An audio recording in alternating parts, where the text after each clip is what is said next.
Ini adalah soalan esei 2. Perbantukan raja. Okey, nanti kita perlu sediakan raja.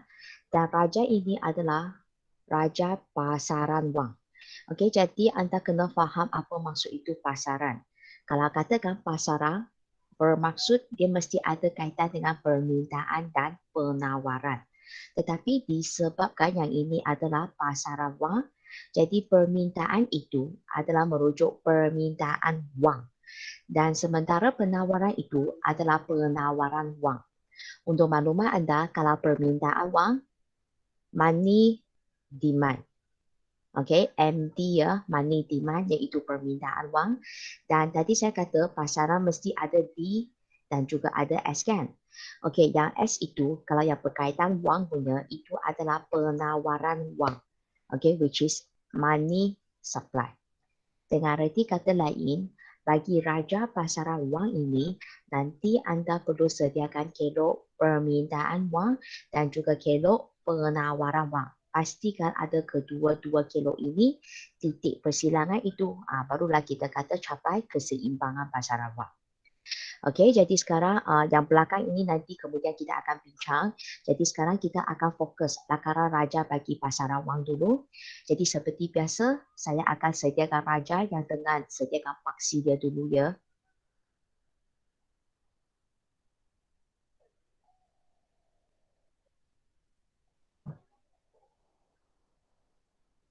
Okey, ini asalan dan kalau katakan berkaitan dengan raja keseimbangan pasaran wang kan. Okey, paksi Y ini kita akan labelkan dia sebagai kadar bunga. Kadar bunga itu anda boleh labelkan R kecil ataupun kalau anda labelkan I kecil pun boleh. Okey, sebab kadar bunga dalam bahasa English interest rate. Saya ulang, interest rate. Jadi I pun boleh, R pun boleh. Tapi pastikan dia adalah yang kecil punya. Untuk paksi X pula, okay, yang ini kita akan labelkan kuantiti wang. M stand for money, quantity of money. Jadi ini adalah kuantiti wang lah. Sebab anda cuba tengok soalan dekat sini. Soalan dia minta anda terangkan kesan terhadap pasaran ini. Okay, ke atas apa? Kadar bunga dan kuantiti wang. Jadi kadar bunga ini sebenarnya adalah merujuk kepada paksi Y lah. Dan kuantiti wang ini adalah merujuk kepada paksi S. Okey, kadar bunga R ataupun I. Kuantiti wang QM. Itulah sebab pada raja kita, paksi kita, kita labelkan dua ini. Okey. Jadi sekarang kita akan sediakan kelok permintaan wang. Money demand. Okey, jadi money demand dia adalah bentuk dia macam ini punya. Okey, dan kita labelkan MD. Okey, kalau katakan anda tak faham kenapa kelok permintaan wang bentuk dia mencurun ke bawah dari kiri ke kanan. Okey, sebenarnya untuk bahagian ini, Miss telah terangkan dekat soalan esei 1. Nanti pastikan anda tengok semulalah record yang video yang Miss nanti akan upload itu. Okey, saya ada jelaskan kenapa MD dia macam itu.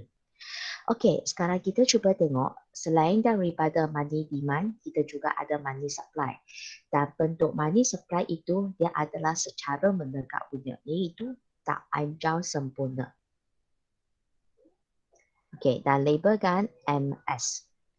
Okey, apabila MS dengan MD bersilang, inilah dia titik keseimbangan. Okey, dan titik keseimbangan ini, okey kita buat dotted line ya. Okay, ini kita labelkan, kalau katakan saya guna R lah, ini akan jadi R kosong. Okay, yang ini akan jadi QM kosong. Okay, ini kosongnya. Okay, jadi sekarang kita pun kena huraikan raja. Dan raja ini sekarang apa yang Miss tunjuk itu hanya keseimbangan sahaja kan. Jadi huraian kita untuk peringkat yang pertama itu adalah keseimbangan pasaran. Okay, tapi ingat ini adalah pasaran wang. Yang asal punya kan? Okey, jadi ini saya labelkan I kosong. Semua belakang saya tambah kosong. Okey, jadi ini adalah keseimbangan pasaran wang yang asal. Okey, jadi macam mana kita nak huraikan raja ini? Okey, dengar dulu ya. Keseimbangan pasaran wang yang asal tercapai pada titik I kosong Okey, apabila kelo permintaan wang MT kosong bersilang dengan kelo penawaran wang MS kosong pada tingkat kadar bunga R kosong dan kuantiti wang QM kosong. Itu adalah yang asal punya.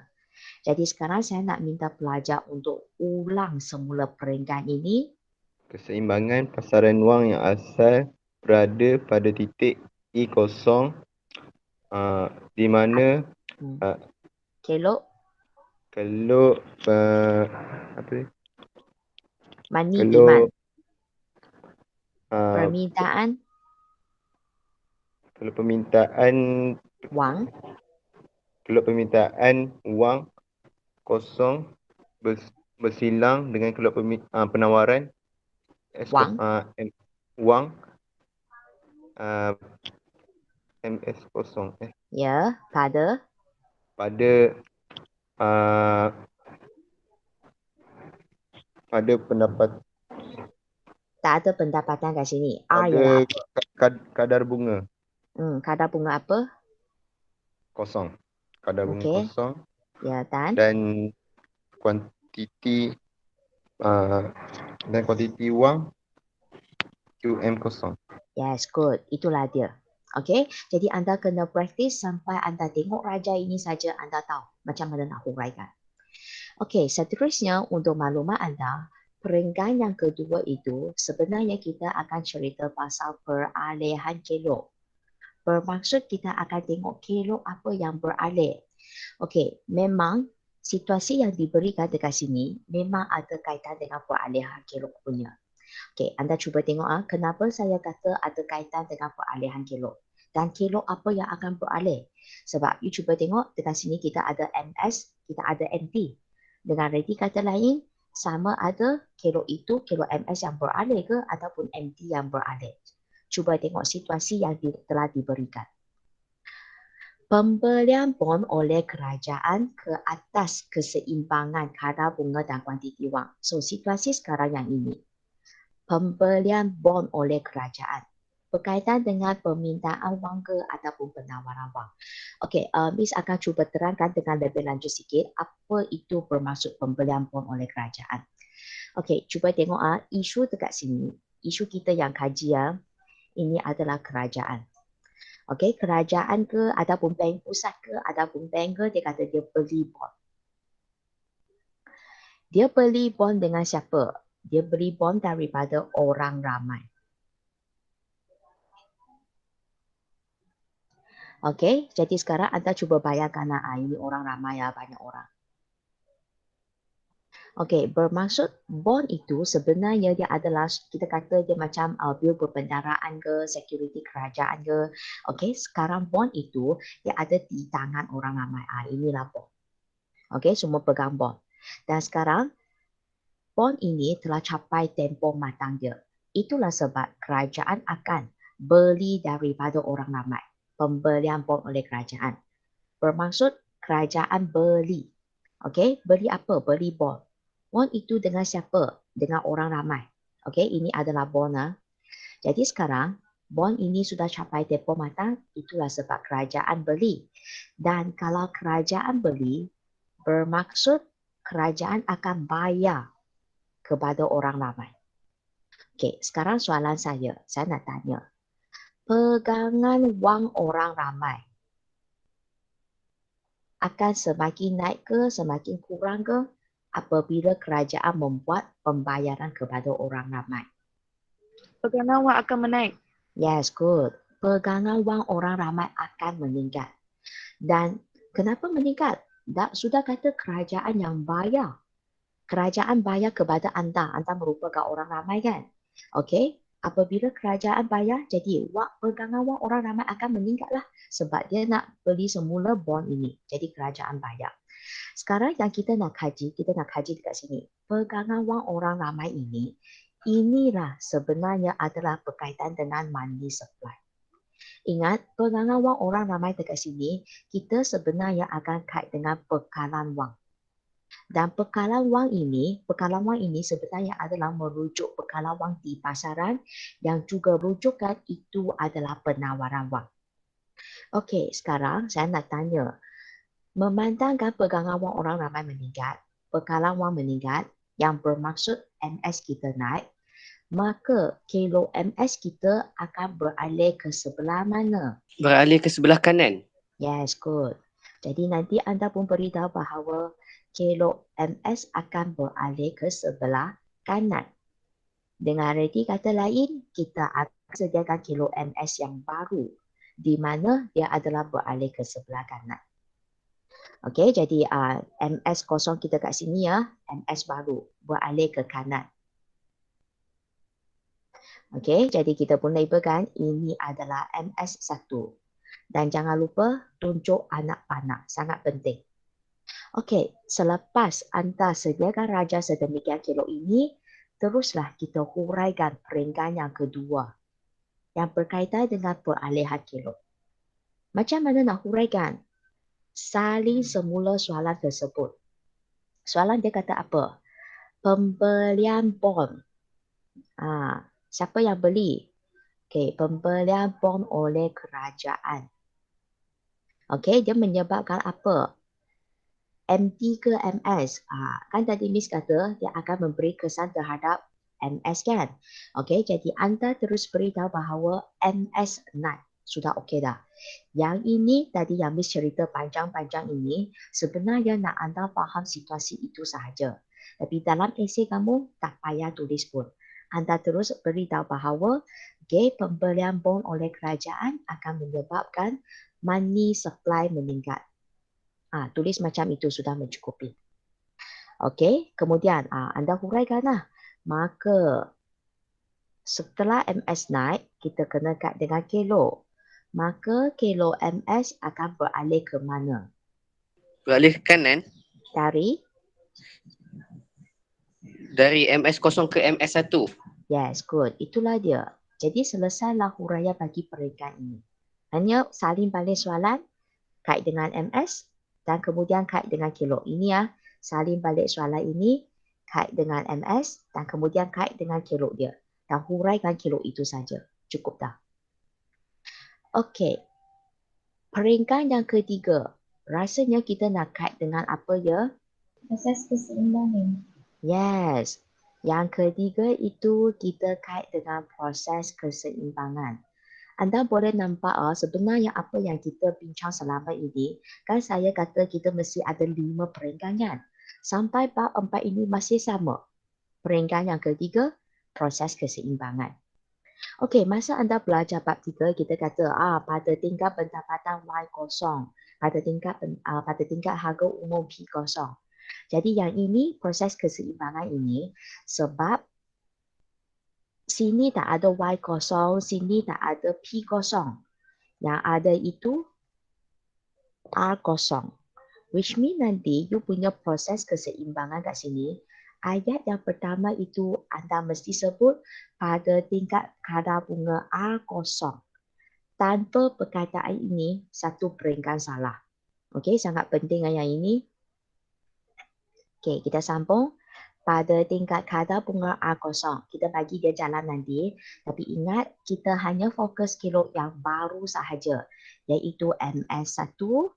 Okey, dan lagi satu kilo yang kita akan kaji adalah MT0 yang ini. Okey, saya ulang. Nanti kita hanya fokus kilo yang berwarna biru sahaja. Okey, kita mula ya. Okey, dekat R0 kita bagi dia jalan. Jalan. Sentuh ini. Okey. Jadi, sentuh kilo apa ya? Kilo MS. Kosong. MS. Saya kata kita fokus kilo yang berwarna biru sahaja. Kilo MD kosong.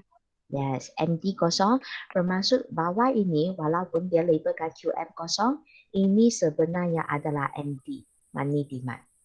Okey, lepas tu tak apa, kita jalan lagi.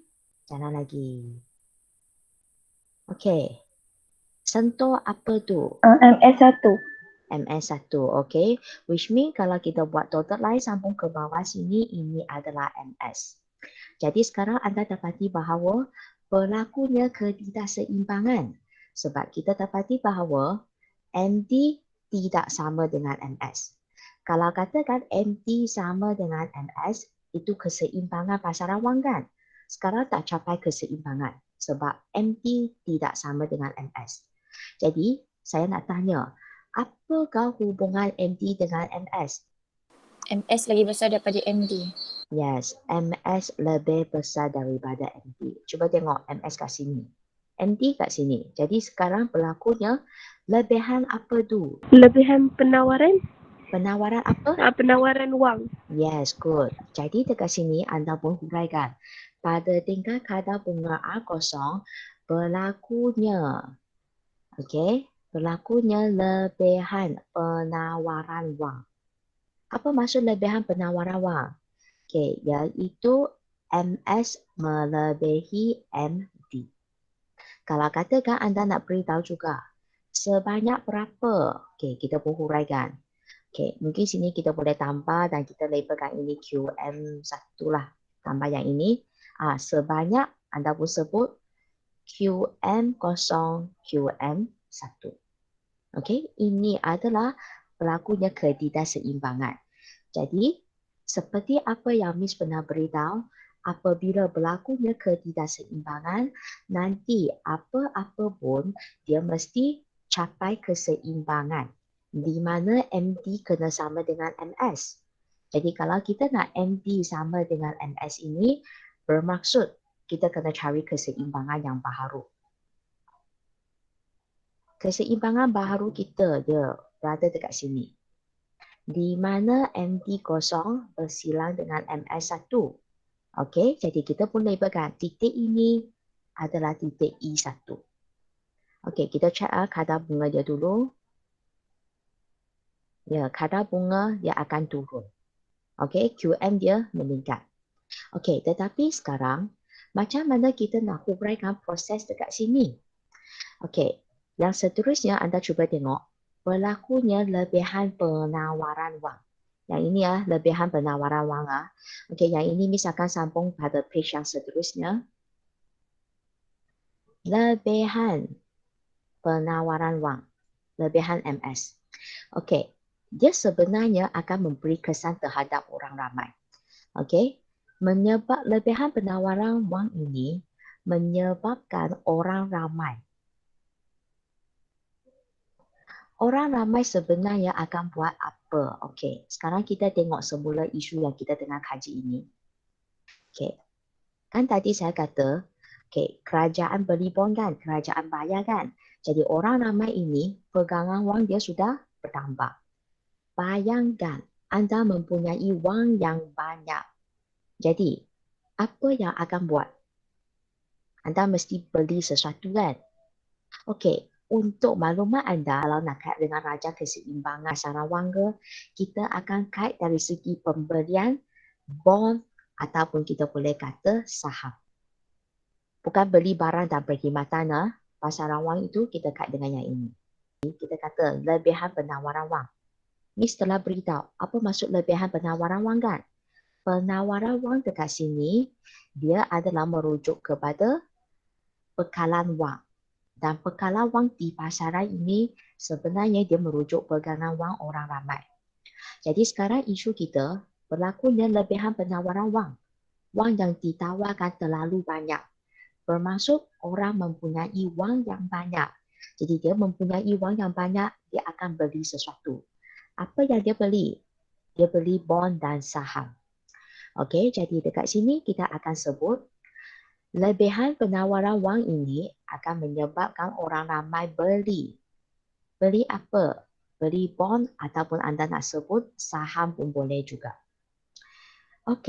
Sekarang cuba fikir. Dekat pasaran, banyak sangat orang beli. Tengok kat sini banyak orang beli bond dan saham. Kalau katakan banyak orang beli, cuba bayangkan harga bond ataupun saham ini dia akan semakin meningkat ke ataupun semakin menurun? Semakin meningkat. Yes, semakin meningkat. Cuba bayangkan kalau sesuatu barang semua orang pun nak, mestilah harga dia meningkat kan? Kalau ini anda cuba bayangkan dia adalah sesuatu barang. Semua orang berbeli barang tersebut, mestilah harga barang tersebut meningkat. Tetapi cuba isu yang kita kaji, kita kait dengan bond dengan saham. Jadi konsep yang sama, semua orang berbeli bond dan saham, semua orang pun nak. Jadi harga bond dan saham akan meningkat. Okey, untuk maklumat anda, apabila harga bond saham meningkat, dia sebenarnya akan memberi kesan terhadap kadar bunga dan hubungan antara bond dan saham adalah secara songsang. Kalau harga bond saham meningkat, kadar bunga dia akan turun. Okey, kita cek betul ke turun tu? Kan tadi saya kata R kita R0 kan? Sekarang dah capai R1. Ya, dia akan turun. Okey, jadi lepas tu anda pun ceritalah harga bond saham meningkat, lepas tu kadar bunga turun. Sehingga bila tu? Sehingga dia capai keseimbangan yang baru pada titik E1. Kita cuba tengok kerajaan kita.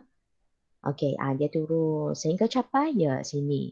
Okey, keseimbangan baru pada titik E1. Okey, jadi sekarang Miss akan ulang semula untuk huraian bagi proses keseimbangan. Okey, cuba tengok ya. Pada tingkat kadar bunga R0, berlakunya lebihan penawaran wang, iaitu MS melebihi MT sebanyak QM0, QM1. Lebihan penawaran wang ini akan menyebabkan orang ramai beli bond dan saham. Maka harga bond saham akan meningkat, kadar bunga akan turun sehingga mencapai keseimbangan yang baharu pada titik E1. Ingat, pasaran ini adalah pasaran wang. Okey, jadi itu adalah huraian bagi peringkat yang ketiga, iaitu proses keseimbangan. Okey, kita sambung peringkat yang keempat. Apa nama peringkat tersebut? Keseimbangan baru. Keseimbangan pasaran baharu. Tapi ingat, ini adalah pasaran wang ya. Okey, jadi sekarang kita tengok raja tersebut. Anda fokus yang baru punya sahaja. Cuba huraikan keseimbangan pasaran yang baharu ini. Keseimbangan pasaran wang yang baru tercapai pada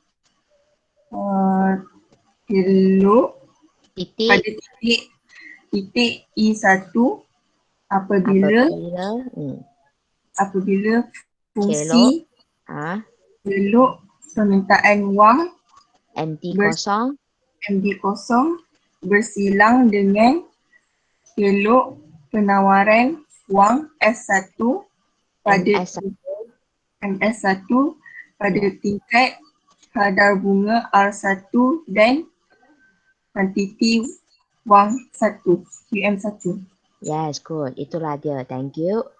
Jadi nanti anda pun praktis macam mana nak huraikan keseimbangan pasaran wang yang baharu ini. Okey, peringkat yang kelima, kita akan fokus tentang kesan. Dan berkaitan dengan kesan ini, anda cuba tengok semula soalan dia. Kan soalan dia sudah beritahu dia nak anda fokus terangkan kesan pembelian bond oleh kerajaan ke atas keseimbangan kadar bunga. Okey, dan kuantiti wang. Bermaksud nanti kita akan fokus kedua-dua ini. Cuba tengok raja anda. Ini kadar bunga, ini kuantiti wang. Jadi sila beritahu saya kesan dia macam mana. Kesannya bunga menurun daripada R0 kepada R1. Ya. Dan kuantiti wang? Kuantiti wang meningkat daripada QM0 kepada QM1. Yes, itulah dia. Jadi nanti anda pun ulaskan lah.